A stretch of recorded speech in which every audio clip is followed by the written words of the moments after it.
இன்று பொதுக்காலம் 10ஆம் வாரம், ஜூன் மாதம் 12ஆம் தேதி வெள்ளிக்கிழமை. இன்று இயேசுவின் தூய்மை மிகு இதயம் பெருவிழா. திருப்பாடல் 103. ஆண்டவருக்கு அஞ்சுவோர் மீது அவரது பேரன்போ நிலைத்திருக்கும். ஆண்டவருக்கு அஞ்சுவோர் மீது அவரது பேரன்போ நிலைத்திருக்கும். ஆமென்.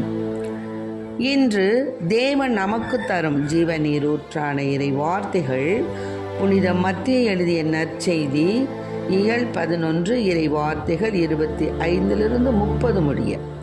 அக்காலத்தில் இயேசு மக்கள் கூட்டத்தின் முன்பாக, தந்தையே, விண்ணுக்கும் மண்ணுக்கும் ஆண்டவரே, உம்மை போற்றுகிறேன். ஏனெனில் ஞானிகளுக்கும் அறிஞர்களுக்கும் இவற்றை மறைத்து குழந்தைகளுக்கு வெளிப்படுத்தினீர். ஆம் தந்தையே, இதுவே உமது திருவுளம். என் தந்தை எல்லாவற்றையும் என்னிடத்தில் ஒப்படைத்திருக்கிறார். தந்தையை தவிர வேறு எவரும் மகனை அறியார். மகனும் மகன் யாருக்கு வெளிப்படுத்த வேண்டும் என்று விரும்புகிறாரோ அவரும் அன்றி வேறு எவரும் தந்தையை அறியார் என்று கூறினார். மேலும் அவர், பெரும் சுமை சுமந்து சோர்ந்திருப்பவர்களே, எல்லோரும் என்னிடம் வாருங்கள், நான் உங்களுக்கு இளைப்பாறுதல் தருவேன். நான் கனிவும் மனத்தாழ்மையும் உடையவன். ஆகவே என் நுகத்தை உங்கள் மேல் ஏற்றுக்கொண்டு என்னிடம் கற்றுக்கொள்ளுங்கள். அப்பொழுது உங்கள் உள்ளத்திற்கு இளைப்பாறுதல் கிடைக்கும். ஆம், என் நுகம் அழுத்தாது, என் சுமை எளிதாய் உள்ளது என்றார். ஆண்டவரின் அருள்வாக்கு. கிறிஸ்துவே மக்கு புகழ். இருதய ராஜா ஆருமை தேவா, திரு கையால் பேரும் ஆசி தாரும் தூயா. இருதய ராஜா ஆருமை தேவா, திரு கையால் பேரும் ஆசி தாரும் தூயா. பாவம் போக்க பூவி வந்த பாரமணியே, இப்பாரதேச வாழ்விலும் பாதையும் நீயே. பாவம் போக்க பூவி வந்த பாரமணியே, இப்பாரதேச வாழ்விலும் பாதையும் நீயே.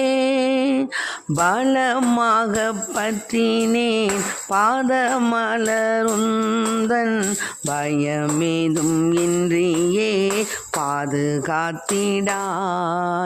பலமாக பற்றினேன் பாதமலருந்தன், பயமேதும் இன்றியே பாதுகாத்திடாய். இருதய ராஜா ஆருமை தேவா, திரு கையால் பேரும் ஆசி தாரும் தூயா.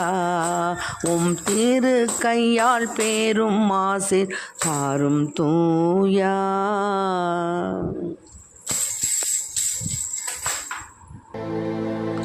இன்றைக்கு நம் தேவன் தரும் ஜீவநீர் ஊற்றான இறை வார்த்தைகளை கேட்டோம். இறைவனுக்கு இதயம் உண்டு, அந்த இதயத்தில் இரக்கம் உண்டு. இயேசுவின் இருதயமே என்றும் இறங்கிடும் அருள்மயமே, உந்தன் ஆசீரும் அருளும் சேர்ந்து வந்தார் எங்கள் ஆனந்தம் நிலைத்திடுமே. ஆமென். ஆக இந்த இதயத்தில் இரக்கம் உண்டு. ஆம், இன்று நம் ஆண்டவர் இயேசு கிறிஸ்துவின் திரு இருதய பெருவிழா, அதை நம்ம சிறப்பிக்கின்றோம். ஒவ்வொருவருக்கும் நம்மளுடைய உடல் உறுப்புகளில் எது முக்கியம் சொல்லுங்கள்? ஹார்ட்டு தான், இதயம்தான் மிக முக்கியமானது. இதயம் இல்லைன்னா துடிப்பு கிடையாது, இதய துடிப்பு கிடையாது. அம்மனிதர் இறந்தவர் ஆவர். இதய துடிப்பு நின்றுடுச்சுன்னு வச்சுக்கோங்க, அவ்வளோதான், முடிஞ்சிச்சு நம்ம கதை. ஆனால் அதுபோலவே ஒருவருடைய இதயத்தில் அன்பு இல்லைன்னு சொன்னால் அவரும் இறந்தவருக்கு தான் சமம். எப்படி சொல்கிறார் பாருங்க. இயேசுனுடைய இதயத்தில் அன்பு இருக்குது, இரக்கம் இருக்குது. அதனால தான் என் அன்பில் நிலைத்திருங்கள் அப்படின்னு ஏசப்பா சொல்கிறாங்க.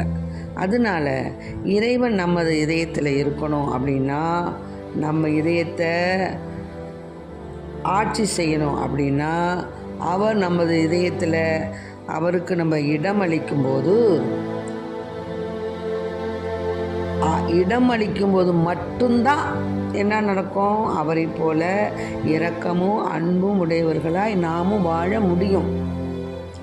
ஆமாம், இயேசு நம் இதயத்தில் இருக்கவும் நம் இதயத்தை ஆட்சி செய்யவும் இடம் அளிக்கும்போது மட்டுமே அவரை போல இரக்கமும் அன்பும் உடையவர்களாய் நாமும் வாழ முடியும்.